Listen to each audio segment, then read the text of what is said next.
Tom, first of all, reflections on the game against Crewe. If you can't win, don't lose. So there is a positive aspect, but you would really have wanted 3 points, but you have to take what you've got. Yeah, I thought they were a good team. I think it's one of the toughest opponents we've come up against, to be honest. So, as you say, we didn't win the game, which we all wanted to do and set out to do. We obviously made attacking substitutions to try and win it, but I think it's been a bit of our Achilles heel, really, if we've maybe lost games late on. So it's probably a reflection on where we've got to and how far we've come, that we didn't lose it and got out there with a draw. And they are a good footballing team, and in some respects that can be a good reference point in terms of just learning when you're up against teams like that, and what you have to do to A, nullify them, and B, try and get through them.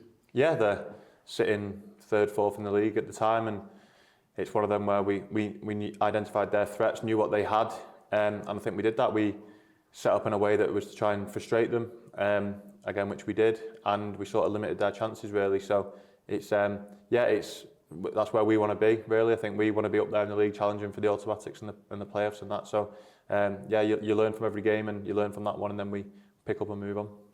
Even though the league position in terms of where you are numerically mightn't look that promising, when you look at the distance between yourselves and the playoff positions, there's still an awful lot to look forward to, and the season still holds plenty of promise. Yeah, there's a lot to play for. That's what we've been saying as a team, and what the staff and the manager are trying to say to us, that there's still a number of games to go, and we can do something this season. It's obviously frustrating where we are in the league and thinking what might have been if we'd had a better start, but I think if you look at the form since the manager took over permanently, we'd be right up there. So it's just something that we've got to carry on. We've got to have a mentality that we're going to go into every game and win it, which is what we've got at the minute, and then match that with the performances and hopefully the 3 points on a Saturday and Tuesday. What's it like coping mentally with, obviously things have improved markedly since Nigel Adkins took over, that fabulous run in December. You've had some good victories as well since, but when you don't get the result in matches, and sometimes you don't get the result that you deserve, you have to cope with that, don't you? And somehow, take the good things from it and just, be stern, be solid, be resistant. Yeah, it's tough when you've played poorly, or you've played well and you don't get the result you deserve. It's tough. It's obviously we prepare through the week for Saturdays and Tuesdays, and that's the main aim, is to get 3 points from those games. So when you don't come away with what you deserve or what you wanted, it's tough. But the manager's good. We review every game, we learn from every game, and make sure we know why we haven't won or maybe what's gone wrong, and then we try and implement it in the next game to try and improve. So there's a process to everything, and at the minute it's working.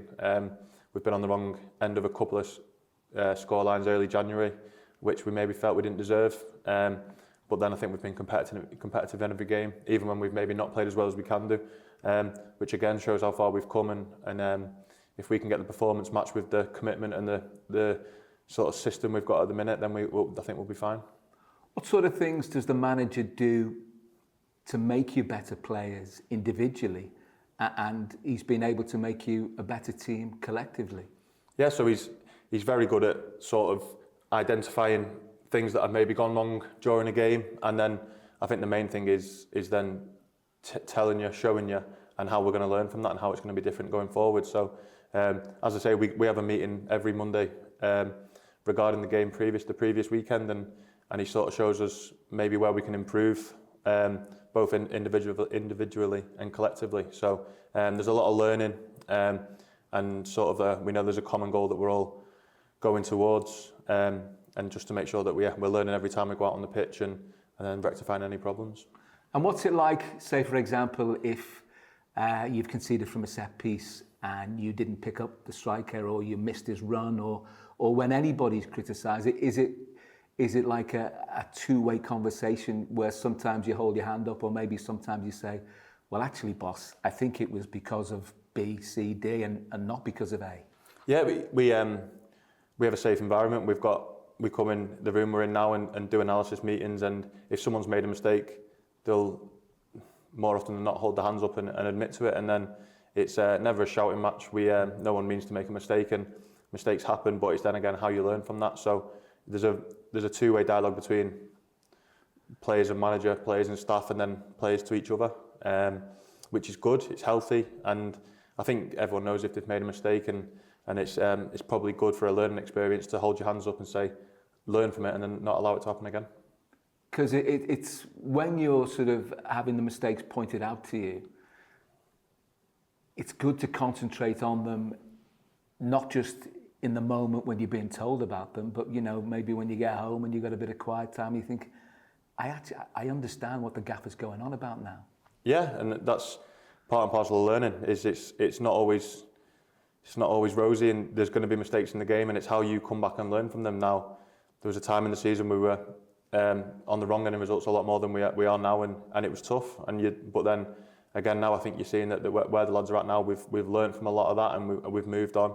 And I think we're a tough opponent to play against for anyone, which is good. We don't want to roll over and let anyone beat us easily. So it's all part of the learning thing and the process the manager's put in place, and it's up to the players to implement it. Cliche perhaps, but every day is a learning day, and you can get better every day by learning stuff and maybe looking at things in a different way than you had previously.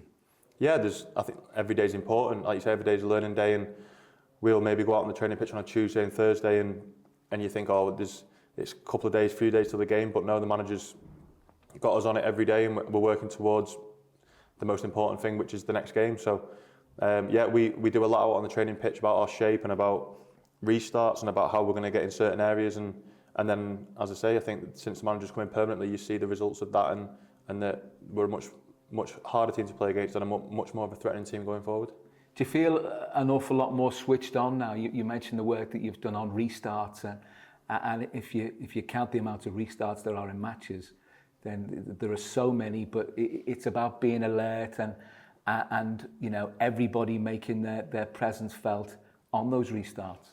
Yeah, like you said, there's a lot of them in a game, and it's something that at our level they're very important. So the manager's obviously got us doing things now that we hadn't done previous, which are working. Everyone knows the role, which is important as well. So it's good that we're able to have time like that on the training pitch where we're getting taught exactly what to do, and then again, it's down to the players then to take it out onto the pitch and to sort of make sure that we're doing it on there as well. Doncaster, third from bottom going into this game with yourselves. Not that long ago, even if you're playing a team down amongst the dead men, and there is quite a gap between Doncaster and the bottom two, because the away record was so poor, you'd be struggling to look for sort of confidence going into those games. But now that's completely changed. Yeah, there's a definite feel that we're going to win every game, especially away from home. We went on such a poor run away from home that it was hard to turn. But when the tide did turn and we got an away one, we've backed it up with 2 and 3. So we go into it full of confidence. Obviously, we know they're a decent team, and we know what threats they pose. We went through it today, and it's up to us how we sort of play against them and nullify them. And we know we've got the players who can hurt them as well. It's a great thing to have, isn't it? You just said we think we can win every game. I can tell by looking at you, you actually believe that it's not just talk. No, definitely. There's been a sort of mentality shift, I think, where everyone sort of knows what they're doing and everyone believes in the common goal. And to get there, we're going to have to win games. So, like I said, on Saturday, we made attacking subs to win the game. And that's the mentality we've got at the minute. I don't think there's any reason looking down. We need to look on and see what we can do. There's 7 points between us and potentially where we want to be after the start we've had. And if we can get there, then it'll be thanks to a special group at the training ground, players and staff included.